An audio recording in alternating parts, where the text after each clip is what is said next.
Hello friends, welcome to study कर। मैं हूं आपका दोस्त प्रभाकर। आज के इस इंपॉर्टेंट लेक्चर में हम सभी डिस्कस करने वाले हैं 11 जून 2024 के मोस्ट इंपॉर्टेंट करेंट अफेयर्स के क्वेश्चन। तो आप इस पूरे लेक्चर को बहुत ही ध्यान से लास्ट तक जरूर देखिएगा। आज का पहला और इम्पॉर्टेंट क्वेश्चन है, फ्रेंच ओपन 2024 में पुरुष एकल का खिताब किसने जीता है? आंसर हो जाएगा कार्लोस अल्कराज ने। तो कार्लोस अल्कराज ने फ्रेंच ओपन 2024 में पुरुष एकल का खिताब यानी मेंस सिंगल्स का खिताब अपने नाम किया है। कैस्पर रूड किस देश के टेनिस खिलाड़ी हैं? नॉर्वे के। रोजर फेडरर स्विट्जरलैंड के, कार्लोस अल्कराज स्पेन के और राफेल नडाल भी स्पेन देश के टेनिस खिलाड़ी हैं। तो अभी हाल ही में फ्रांस में फ्रेंच ओपन 2024 का आयोजन किया गया है जो कि टेनिस से रिलेटेड था। तो इसमें कार्लोस अल्कराज ने जीत हासिल की है पुरुष एकल के खिताब में। कार्लोस अल्कराज ने जर्मनी के अलेक्जेंडर ज़वेरेव को हरा करके फ्रेंच ओपन 2024 अपने नाम किया है। तो पहली बार जीता है कार्लोस अल्कराज ने फ्रेंच ओपन का खिताब। इस पॉइंट को भी आप याद रख सकते हैं। यहां पर आप कार्लोस अल्कराज को भी देख सकते हैं। फ्रेंच ओपन 2024 में महिला एकल का खिताब पोलैंड की इगा स्विएटेक ने जीता है। ठीक है, तो पुरुष एकल का खिताब कार्लोस अल्कराज ने और महिला एकल का खिताब इगा स्विएटेक ने जीता है। यहां पर आप इगा स्विएटेक को देख सकते हैं। इगा स्विएटेक इससे पहले 2020, 2022, 2023 और अब 2024 में फ्रेंच ओपन जीत चुकी हैं। पुरुष युगल के विजेता डिस्कस करते हैं फ्रेंच ओपन 2024 के। तो मार्सेलो एरेबालो जो कि अल सल्वाडोर के हैं और मैट पावेक जो कि क्रोएशिया के हैं। तो इन दोनों की जोड़ी ने पुरुष युगल का खिताब जीता है फ्रेंच ओपन 2024 में। महिला युगल का खिताब जीता है 2024 में कोको गॉफ जो कि अमेरिका की हैं और कैटेरिना सिनियाकोवा जो कि चेक रिपब्लिक की हैं। तो इन दोनों की जोड़ी ने महिला युगल का खिताब जीता है 2024 के फ्रेंच ओपन में। फ्रेंच ओपन से रिलेटेड कुछ बेसिक जानकारी डिस्कस कर लेते हैं। तो फ्रेंच ओपन का आधिकारिक नाम है रोलैंड गारोस। इसकी शुरुआत हुई थी 1891 में और 1897 से इस प्रतियोगिता में महिलाओं ने हिस्सा लेना शुरू किया था। French open open clay court पर खेला जाता है यानी लाल बजरी पर खेला जाता है और यह हर साल मई और जून के महीने में आयोजित किया जाता है फ्रांस देश में। फ्रेंच ओपन में पुरुष एकल का सबसे अधिक खिताब जीता है राफेल नडाल ने 14 बार और राफेल नडाल को लाल बजरी का बादशाह भी कहा जाता है क्योंकि इन्होंने सबसे ज्यादा फ्रेंच ओपन ही जीते हुए हैं लाल बजरी पर। महिला एकल का सबसे अधिक बार खिताब जीता है क्रिस एबर्ट ने जो कि अमेरिका की हैं। टेनिस के एक साल में 4 प्रमुख टूर्नामेंट होते हैं जिन्हें Australian Open, French Open, Wimbledon open और यूएस ओपन बोलते हैं। तो इन सभी को मिलाकर के ग्रैंड स्लैम बोला जाता है। सबसे पहले अगर हम बात करें ऑस्ट्रेलियन ओपन की तो यह वर्ष की शुरुआत में आयोजित किया जाता है और इसकी शुरुआत 1905 में हुई थी। फ्रेंच ओपन 1891 में शुरू हुआ था, विंबलडन 1877 में शुरू हुआ था और यूएस ओपन 1881 में शुरू हुआ था। तो ये सभी बेसिक जानकारी आप नोट कर सकते हैं। अच्छा, ये तो बात हुई फ्रेंच ओपन की। अभी जनवरी के महीने में ऑस्ट्रेलियन ओपन आयोजित किया गया था। तो उसमें इटली के ज़ेनिक सिनर ने पुरुष एकल का खिताब जीता था और बेलारूस की आरियाना सबलेंका ने महिला एकल का खिताब जीता था। तो ये 2 पॉइंट भी आप नोट कर सकते हैं। आप इस पूरे लेक्चर को बहुत ही ध्यान से लास्ट तक देखिएगा। लास्ट में आपसे एक क्वेश्चन पूछा जाएगा जिसका आंसर आपको कमेंट बॉक्स में बताना है। अगर आप चैनल पर पहली बार आए हैं तो सब्सक्राइब कर लें, बेल आइकन भी दबा लें जिससे आपको समय पर सबसे पहले नोटिफिकेशन मिल सकेगा। आप हमारे ऐप, व्हाट्सएप चैनल और टेलीग्राम चैनल को ज्वाइन कर सकते हैं। सभी का लिंक डिस्क्रिप्शन बॉक्स में दिया गया है। नेक्स्ट क्वेश्चन है, हाल ही में किस यूरोपीय देश की संसद को भंग कर दिया गया है? आंसर हो जाएगा फ्रांस। तो फ्रांस की संसद को अभी हाल ही में भंग कर दिया गया है। जर्मनी की बात आई है तो जापान को पीछे छोड़कर जर्मनी तीसरी सबसे बड़ी अर्थव्यवस्था बना है। इटली की बात करें तो भारतीय अभिनेता हैं कबीर बेदी, तो उन्हें इटली के द ऑर्डर ऑफ मेरिट से कुछ समय पहले सम्मानित किया गया था। नीदरलैंड की बात करें तो यह भारत का तीसरा सबसे बड़ा निर्यात गंतव्य देश है। तो ये सभी फैक्ट आप नोट कर सकते हैं। चलिए इस क्वेश्चन का डिस्कशन करते हैं। तो 2024 में फ्रांस में इलेक्शन होने वाले हैं और इलेक्शन के पहले वहां पर एग्जिट पोल आया है। तो वर्तमान में वहां के जो राष्ट्रपति हैं इमैनुअल मैक्रोन, तो उनकी पार्टी को नुकसान होता दिख रहा है और इसी नुकसान को देखते हुए उन्होंने चुनाव से पहले ही असेंबली को भंग कर दिया है। जो एग्जिट पोल आए हैं उसमें इमैनुअल मैक्रोन की पार्टी, जिसका नाम है रेनेसां पार्टी, तो उसको 15.20% वोट हासिल हो रहे हैं। 2024 में फ्रांस में चुनाव होगा 30 जून और 7 जुलाई 2024 को। अच्छा, बात आई है फ्रांस की, तो इससे रिलेटेड कुछ इंपॉर्टेंट करंट अफेयर्स डिस्कस कर लेते हैं। तो अभी हाल ही में फ्रांस के द्वारा ASMPAR परमाणु क्रूज मिसाइल का सफल परीक्षण किया गया है। कृष्णा मिशन भारत और फ्रांस के द्वारा डेवलप किया जा रहा है। CDS जनरल अनिल चौहान ने फ्रांस के अभी कुछ समय पहले यात्रा की थी। UPI को पेरिस के एफेल टावर में लॉन्च किया गया है। और गणतंत्र दिवस समारोह 2024 के मुख्य अतिथि कौन थे? फ्रांस के राष्ट्रपति इमैनुअल मैक्रोन। फ्रांस के वैज्ञानिकों ने दुनिया के सबसे शक्तिशाली MRI स्कैनर से ब्रेन को अभी हाल ही में स्कैन किया है। फ्रांस के सरगई शहर में तमिल कवि तिरुवल्लुवर की प्रतिमा का अनावरण किया गया है। ये क्वेश्चन अभी जो यूपी पुलिस का एग्जाम हुआ था, जो एग्जाम रद्द हुआ था, उसमें ये क्वेश्चन पूछा गया था कि किस देश के सरगई शहर में तमिल कवि तिरुवल्लुवर की प्रतिमा का अनावरण किया गया है? तो आंसर हो जाएगा इसका फ्रांस। डिजिटल वीजा की पेशकश करने वाला पहला यूरोपीय संघ राष्ट्र कौन है? फ्रांस की बेसिक जानकारी भी डिस्कस कर लेते हैं। तो फ्रांस की राजधानी है पेरिस। इमैनुअल मैक्रोन वर्तमान में राष्ट्रपति हैं। प्रधानमंत्री हैं गैब्रियल अटल, ये सबसे यंगेस्ट प्रधानमंत्री हैं फ्रांस के। करेंसी है इसकी यूरो। भारत और फ्रांस के बीच शक्ति अभ्यास, वरुण अभ्यास और गरुण अभ्यास आयोजित किया जाता है। बात आई थी यहाँ पर संसद की, तो कुछ प्रमुख देशों की संसद को डिस्कस कर लेते हैं कि उसको क्या बोला जाता है।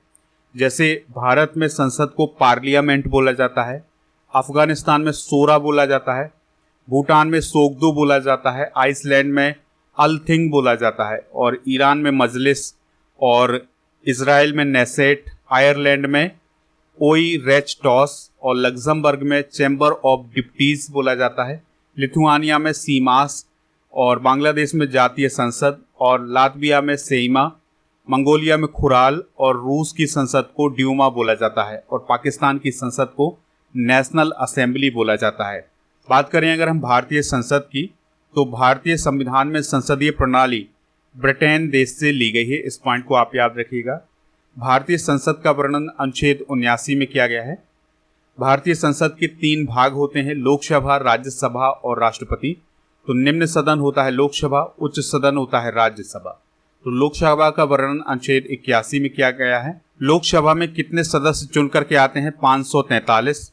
राज्यसभा का वर्णन किया गया है अनुच्छेद 80 में, इसे उच्च सदन बोला जाता है और इसमें सदस्यों की संख्या है 245। राष्ट्रपति का काम क्या होता है? तो संसद सत्र को बुलाने का काम राष्ट्रपति का होता है। नेक्स्ट क्वेश्चन है, अल्टीमेट फाइटिंग चैंपियनशिप में फाइट जीतने वाली पहली भारतीय कौन बनी है? आंसर हो जाएगा पूजा तोमर। यहां पर अगर हम ऑप्शन की बात करें तो पेरिस ओलंपिक जूरी में शामिल होने वाली पहली भारतीय महिला कौन बनी है? बिल्किस मीर। पाकिस्तान में पहली महिला मुख्यमंत्री कौन बनी है? मरियम नवाज। और सुमन कुमारी को आपको याद रखना है कि यह BSF की पहली महिला स्नाइपर है। इस क्वेश्चन का डिस्कशन करते हैं। कभी हाल ही में अमेरिका के लुइसविले में अल्टीमेट फाइटिंग चैंपियनशिप का आयोजन किया गया था। इसमें पूजा तोमर ने फाइट को जीता है और वो अल्टीमेट फाइटिंग चैंपियनशिप में फाइट जीतने वाली पहली भारतीय बनी है। पूजा तोमर उत्तर प्रदेश के मुजफ्फरनगर की रहने वाली है, इस बात को भी आप याद रख सकते हैं। और ये जो अल्टीमेट फाइटिंग चैंपियनशिप है, यह एक प्रकार की मिक्स्ड मार्शल आर्ट प्रतियोगिता होती है। 2024 की प्रथम महिलाएं डिस्कस कर लेते हैं। जैसे लिंडी कैमरून अभी हाल ही में भारत में ब्रिटेन की पहली महिला हाई कमिश्नर बनी है। मनीषा पाढ़ी पहली महिला सहायक डी कैंप बनी है। एम बीरा लक्ष्मी पहली महिला एम्बुलेंस ड्राइवर बनी है। नीना सिंह CISF की पहली महिला महानिदेशक बनी है। प्रीति रजक भारतीय सेना की पहली महिला सूबेदार बनी है। रितु बेहरी उत्तराखंड हाईकोर्ट की पहली महिला मुख्य न्यायाधीश बनी है। दिशा नाइक देश की पहली एयरपोर्ट महिला फायर फाइटर बनी है। और रश्मि शुक्ला महाराष्ट्र की पहली महिला पुलिस महानिदेशक बनी है। तो ये हैं 2024 की प्रथम महिलाएं। नेक्स्ट क्वेश्चन है, निम्न में से किसके द्वारा प्रेरणा स्थल डेवलप किया जा रहा है? आंसर हो जाएगा लोकसभा सचिवालय के द्वारा। तो भारत का जो लोकसभा सचिवालय है उसके द्वारा प्रेरणा स्थल डेवलप किया जा रहा है। तो संसद भवन के परिसर में लोकसभा सचिवालय प्रेरणा स्थल का डेवलपमेंट कर रहा है। और ये जो प्रेरणा स्थल होगा यहाँ पर देश के महान नेताओं और स्वतंत्रता सेनानियों की प्रतिमाएं स्थापित की जाएंगी। इससे पहले ये प्रतिमाएं परिसर के अलग अलग स्थानों में स्थापित थीं, लेकिन अब इनको एक जगह इकट्ठा किया जाएगा और जिस जगह इन सभी मूर्तियों को इकट्ठा किया जाएगा उसे प्रेरणा स्थल बोला जाएगा। प्रेरणा स्थल को इस तरह से डेवलप किया जाएगा कि संसद परिसर में आने वाले लोग आसानी से प्रतिमाओं को देख सकें। हाल ही में स्थापित स्टैच्यू डिस्कस कर लेते हैं। कभी हाल ही में असम के जोरहाट में लचित बोरफुकन की 125 फुट ऊंची प्रतिमा स्थापित की गई है। और आंध्र प्रदेश के विजयवाड़ा में स्टैच्यू ऑफ सोशल जस्टिस को स्थापित किया गया है, जो कि डॉक्टर BR अम्बेडकर का स्टैच्यू है और यह 125 फीट ऊंचा है। और हैदराबाद में 21 फीट ऊंची महाराणा प्रताप की प्रतिमा स्थापित की गई है। और देहरादून में जनरल बिपिन रावत की प्रतिमा स्थापित की गई है। और जेबर एयरपोर्ट में आदि योगी शिव की 242 फीट ऊंची प्रतिमा स्थापित की गई है। तमिल कवि और दार्शनिक तिरुवल्लुवर की प्रतिमा फ्रांस के सरगेई शहर में स्थापित की गई है। शिवाजी महाराज की प्रतिमा महाराष्ट्र के राजकोट के किले में स्थापित की गई है। डॉक्टर BR अम्बेडकर की प्रतिमा 7 फीट की सुप्रीम कोर्ट में स्थापित की गई है। और सचिन तेंदुलकर की प्रतिमा मुंबई के वानखेड़े स्टेडियम में स्थापित की गई है। और महात्मा गांधी की प्रतिमा हो ची मिन सिटी, जो कि वियतनाम का एक शहर है, वहां पर स्थापित की गई है। तो ये हैं हाल ही में स्थापित कुछ प्रमुख स्टैच्यू। नेक्स्ट क्वेश्चन है, NCLT यानी नेशनल कंपनी लॉ ट्रिब्यूनल के द्वारा एयर इंडिया और किसके विलय को मंजूरी दी गई है? आंसर हो जाएगा विस्तारा। तो अब एयर इंडिया और विस्तारा एयरलाइंस का विलय हो चुका है। तो इसकी मंजूरी अभी हाल ही में नेशनल कंपनी लॉ ट्रिब्यूनल ने दी है। दोस्तों, आपको याद रखना है कि ये जो एयर इंडिया और विस्तारा का विलय हुआ है, इसकी घोषणा 2022 में की गई थी और अब इसकी मंजूरी मिल गई है राष्ट्रीय कंपनी कानून न्यायाधिकरण से। राष्ट्रीय कंपनी कानून न्यायाधिकरण यानी NCLT की बात करें तो यह एक अर्ध न्यायिक निकाय है। इसकी स्थापना 1 जून 2016 को की गई थी। तो भारतीय कंपनियों से संबंधित जो मुद्दे होते हैं वो कौन निपटाता है? NCLT निपटाता है। यानी कि कंपनियों के बीच मध्यस्थता करवाना, उनके बीच समझौता करवाना, उनकी व्यवस्था करना, पुनर्निर्माण करना और कंपनियों का समापन करना, ये किसका काम होता है? NCLT का काम होता है। इसकी स्थापना 2016 में की गई थी। बात करें अगर हम एयर इंडिया की, तो इसकी स्थापना 1946 में की गई थी। इसके वर्तमान में अध्यक्ष हैं N चंद्रशेखरन और CEO और MD हैं कैंपबेल विल्सन। तो ये बेसिक जानकारी है एयर इंडिया के बारे में। नेक्स्ट क्वेश्चन है, किस राज्य के ग्रामीण क्षेत्रों में उपभोक्ताओं ने दूध और दूध से बने प्रोडक्ट पर सबसे अधिक खर्च किया है? आंसर हो जाएगा हरियाणा। अगर हम ऑप्शन की बात करें तो ओडिशा में अभी हाल ही में भुवनेश्वर में कलिंगा स्टेडियम में भारत के पहले इंडोर एथलेटिक्स और जलीय केंद्रों का उद्घाटन किया गया है। उत्तर प्रदेश की बात आई है तो 2023-24 में ट्रांसमिशन लाइन विस्तार के मामले में उत्तर प्रदेश पहले स्थान पर रहा है। कर्नाटक की बात करें तो अभी हाल ही में एक नया सर्वेक्षण आया है जिसमें ये कहा गया है कि कर्नाटक राज्य में हाथियों की संख्या 6049 से बढ़कर 6395 हो गई। चलिए इस क्वेश्चन का डिस्कशन कर लेते हैं। तो अभी हाल ही में घरेलू उपभोग व्यय सर्वेक्षण 2022-23 जारी किया गया है और इस सर्वेक्षण को सांख्यिकी और कार्यक्रम कार्यान्वयन मंत्रालय के द्वारा लॉन्च किया गया है। इस पॉइंट को आप याद रख सकते हैं। तो इसमें यह बताया गया है कि जो हरियाणा राज्य है, इसका जो ग्रामीण क्षेत्र है, तो यहाँ पर लोगों ने दूध और दूध से बने प्रोडक्ट पर सबसे अधिक खर्च किया है। यानी जितना भी कुल व्यय हुआ है, तो उसमें 41.7% व्यय लोगों ने दूध और दूध से बने प्रोडक्ट को खरीदने में खर्च किया है। अगर हम शहरी क्षेत्रों की बात करें तो राजस्थान में दूध और दूध से बने प्रोडक्ट पर सबसे अधिक खर्च किया गया है 33.2%, और केरल राज्य में अंडा, मछली और मांस पर सबसे अधिक खर्च किया गया है, यानी 23.5% खर्च किया गया है। हाल ही में जारी की गई कुछ प्रमुख रिपोर्ट और रैंकिंग को भी डिस्कस कर लेते हैं। जैसे QS वर्ल्ड यूनिवर्सिटी रैंकिंग 2025 को अभी हाल ही में जारी किया गया है। तो इसमें पहला स्थान MIT को मिला है, जो कि कैम्ब्रिज अमेरिका में है, और भारत में प्रथम स्थान IIT बॉम्बे को मिला है। Oxford economics global cities index 2024 में पहला स्थान न्यूयॉर्क अमेरिका को प्राप्त हुआ है, और भारत में पहला स्थान दिल्ली को प्राप्त हुआ है, और ओवरऑल दिल्ली को 350वां स्थान प्राप्त हुआ था। सौर ऊर्जा उत्पादक देशों की बात करें तो इसमें भारत का स्थान है तीसरा, और पहला स्थान है चाइना का। प्रेस स्वतंत्रता सूचकांक 2024 की अगर हम बात करें तो भारत का स्थान था 159वां, और पहला स्थान नॉर्वे देश का रहा है। नेक्स्ट क्वेश्चन है मोटो जीपी भारत के 2025 संस्करण का आयोजन किस राज्य में किया जाएगा? आंसर हो जाएगा इसका उत्तर प्रदेश।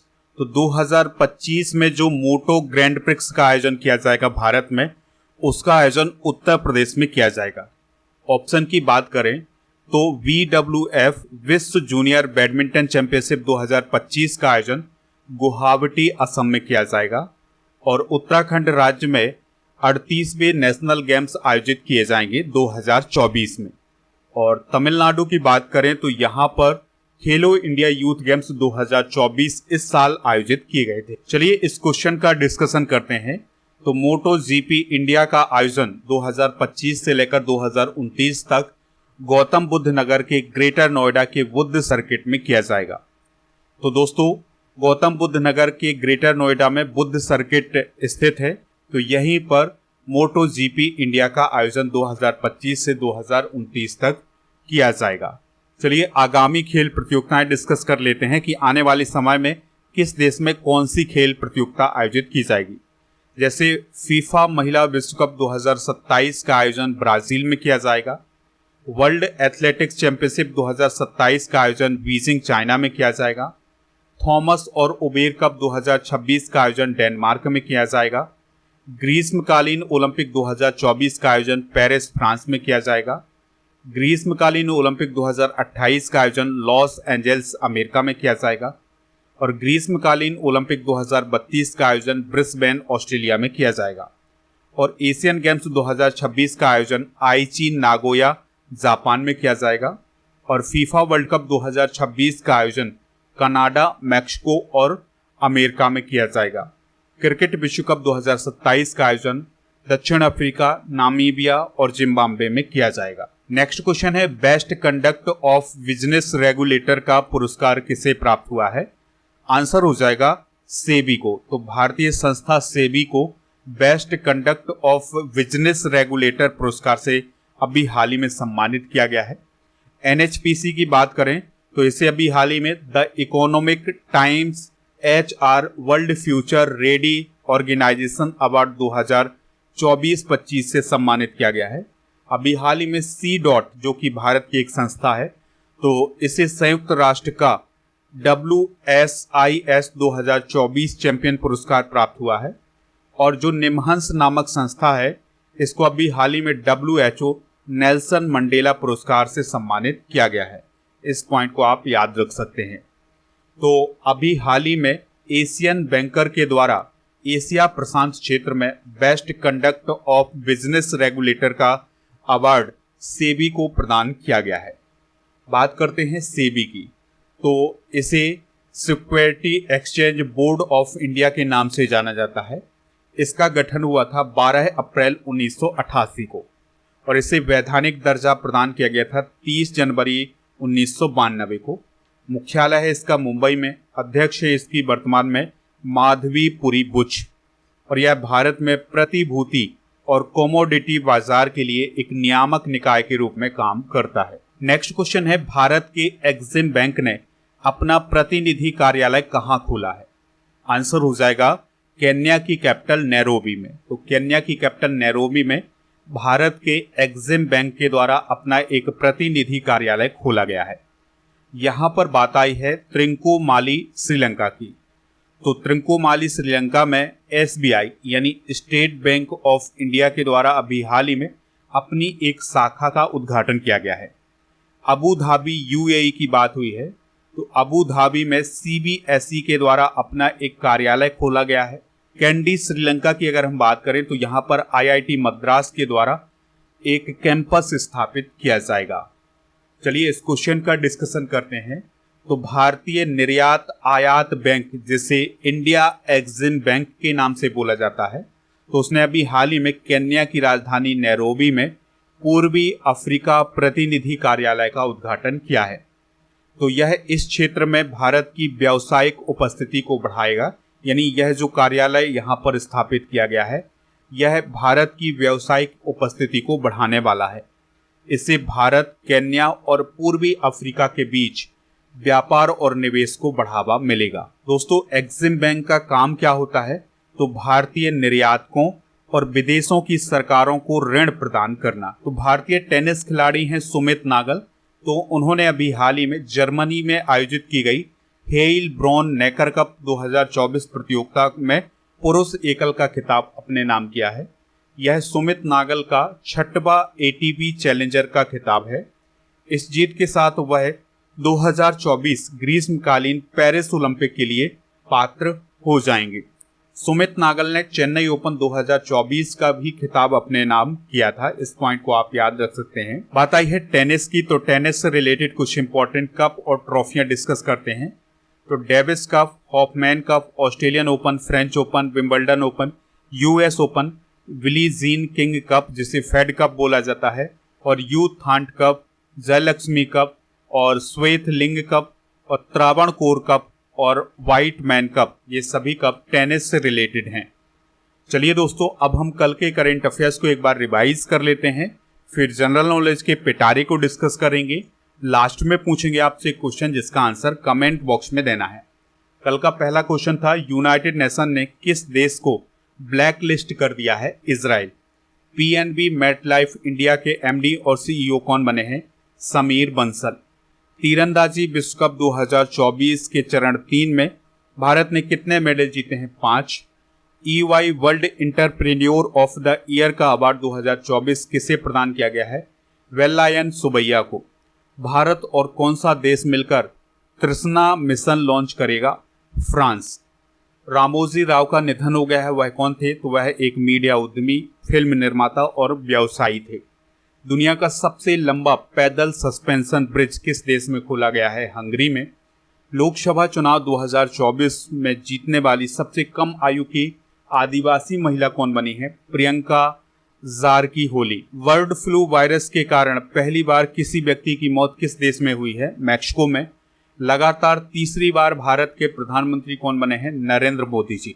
आज के जनरल नॉलेज के पिटारे में हम कला और संस्कृति से संबंधित संस्थान डिस्कस करेंगे, जैसे कला संरक्षण और संग्रहालय नई दिल्ली में, विज्ञान के इतिहास का राष्ट्रीय संग्रहालय संस्था नई दिल्ली में, भारतीय मानव विज्ञान सर्वेक्षण कोलकाता में, केंद्रीय बौद्ध शिक्षण संस्थान लेह में, भारतीय डायमंड संस्थान सूरत में, इंदिरा गांधी राष्ट्रीय मानव संग्रहालय भोपाल में, ललित कला अकादमी नई दिल्ली में, नेशनल स्कूल ऑफ ड्रामा नई दिल्ली में, और साहित्य अकादमी कहाँ स्थित है? नई दिल्ली में। कल के करंट अफेयर्स में आपसे पूछा गया था कि बेंजामिन नेतन्याहू किस देश के प्राइम मिनिस्टर हैं? आंसर हो जाएगा इजराइल। तो लगभग सभी लोगों ने इसका आंसर इजराइल बताया हुआ है। आज का क्वेश्चन है, शक्ति अभ्यास भारत और किस देश के बीच होता है? जो भी इसका राइट आंसर हो कमेंट बॉक्स में जरूर बताएं, हमें इंतजार रहेगा आपके आंसर का। आप हमारे टेलीग्राम चैनल, व्हाट्सएप चैनल को ज्वाइन कर सकते हैं, इसका लिंक डिस्क्रिप्शन बॉक्स में दिया गया है। ऐप को भी डाउनलोड कर लीजिएगा, इसका भी लिंक आपको डिस्क्रिप्शन में मिल जाएगा। ऐप पर आपको paid course, e book, test series, PDF, daily coach ये सभी मिल जाएगा। इसके अलावा मई 2024 के मंथली करंट अफेयर्स की ई बुक हिंदी और इंग्लिश दोनों मीडियम में मिल जाएगी। इसके अलावा 6 मंथ के करंट अफेयर्स की ई बुक भी आपको ऐप पर मिल जाएगी। ईयरली करंट अफेयर्स की ई बुक भी आपको ऐप पर मिल जाएगी। तो इन सभी को प्राप्त करने के लिए ऐप को जरूर डाउनलोड करें।